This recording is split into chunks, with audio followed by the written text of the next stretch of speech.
nama besar. Saksikanlah Facebook, YouTube Bait Qurani Tahfiz. Info lebih lanjut.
besar. Hari ini kita mau cerita apa ya, Fatima? Laut terbelah dua. Iya, kita akan cerita tentang laut terbelah dua. Ini diceritakan dalam surah Asy-Syu'ara ayat 63.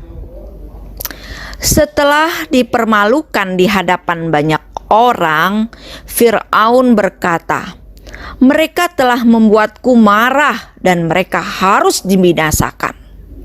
Lalu Allah menyuruh Nabi Musa membawa pengikutnya pergi meninggalkan Mesir pada malam hari. Fir'aun terus mengejar Nabi Musa dan pengikutnya, hingga tanpa sadar mereka telah jauh keluar dari taman kesenangan mereka. Para pengikut Nabi Musa semakin panik sebab di hadapan mereka terbentang lautan yang sangat luas. Sedang di belakang mereka berdiri bala tentara Fir'aun lengkap dengan senjatanya. Di depan ada sungai yang sangat luas. Kalau mau pulang lagi, tentara Fir'aun sedang mengejar mereka.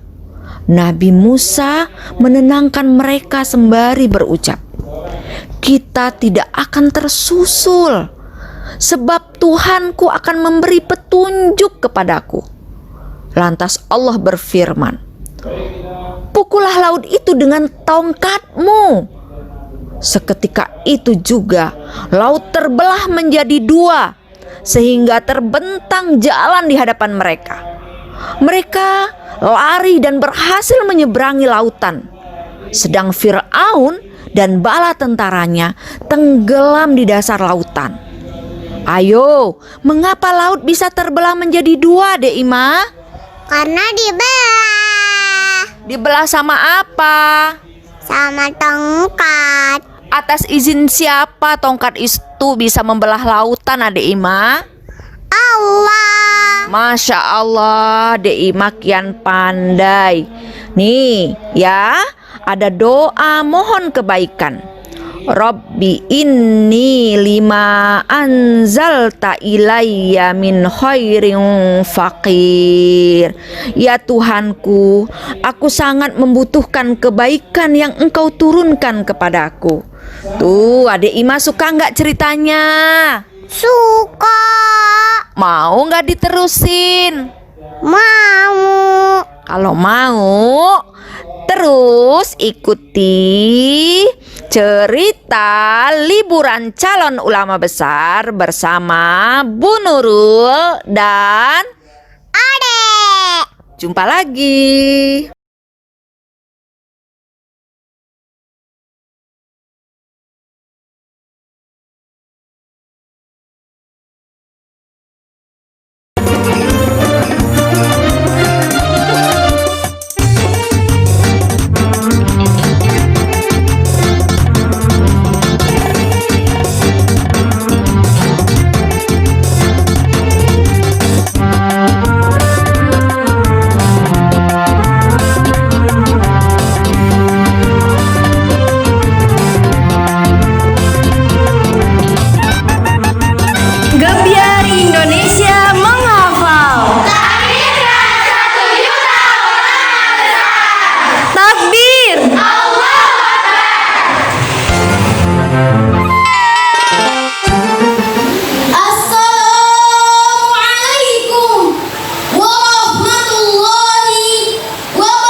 manusia.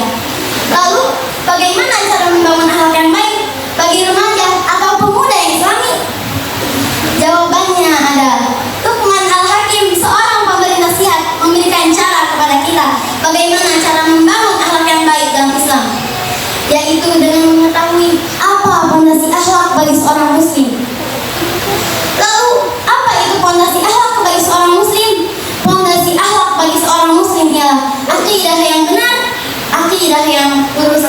Sebagaimana perkataan pertama Luqman Al-Hakim yang diabadikan dalam Al-Quran. Ya bunayya, la tusyrik billah. Hai anakku, janganlah engkau menyekutukan Allah. Jadi akhlak yang benar adalah akhlak yang dilandasi keimanan kepada Allah Subhanahu wa taala, sehingga akan tertolak akhlak yang baik apabila tidak dilandasi keimanan kepada Allah Subhanahu wa taala. Di era globalisasi sekarang ini, banyak sekali remaja-remaja yang ikut merayakan tradisi orang-orang non-muslim. Walaupun hanya mengatakan selamat, itu pun dapat menentukan iman-iman kita. Karena kenapa? Karena itu berkaitan dengan akidah kita. Betul apa betul? Sebelum saya lanjut, saya ingin bertanya dulu kepada para hadirin semua. Masih semangat gak? Dengan saya? Coba kita tes dulu. Jamaah! Oh jamaah! Alhamdulillah! Selain itu, orang tua juga berperan penting dalam mendidik akidah dan akhlak. Sebagaimana dalam suatu kalimat menyebutkan syubbanul yaum rijalul lughat, pemuda hari ini pemimpin di hari esok. Betul apa betul? Betul takbir. Orang kecil takbir. Sebagaimana dalam Al-Quran surat An-Nisa ayat 9 halaman 78 baris kelima bagian kiri. Silakan bismillah. A'udzu billahi minasyaitonir rajim. Bismillahirrahmanirrahim.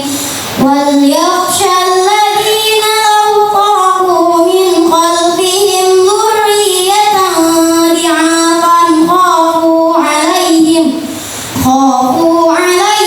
falyattaqullaha wal yaqulu qawlan sadida. Hendaklah kalian takut apabila meninggalkan generasi di belakang kalian, generasi yang lemah. Lemah di sini, lemah dalam berbagai aspek. Salah satu yang terpenting ialah lemah dalam berperilaku baik. Mengapa? Banyak sekali remaja-remaja sekarang yang masih durhaka kepada orang tuanya karena mereka sudah terbiasa mengikuti kebiasaan dan kebudayaan orang-orang barat. Contohnya, perzinahan di mana-mana, tidak tunjukkan pandangan, berfoya-foya menghabiskan uang. Apakah itu disebut dengan remaja hebat? Tentu tidak. Untuk itu, kita sebagai pemuda dituntut untuk meningkatkan keyakinan kita dalam akidah dan akhlak. Karena pada saat waktunya tiba, remaja hebatlah yang akan memimpin dunia. Sebelum saya tutup, saya ingin ada pantun dulu. Bila ada semut di ladang, bolehkah kita menumpang mandi? Bila ada umur yang panjang, bolehkah kita bertemu lagi? Wabillahi taufiq wal hidayah. Akhirul kalam, tsumma wassalamualaikum warahmatullahi wabarakatuh.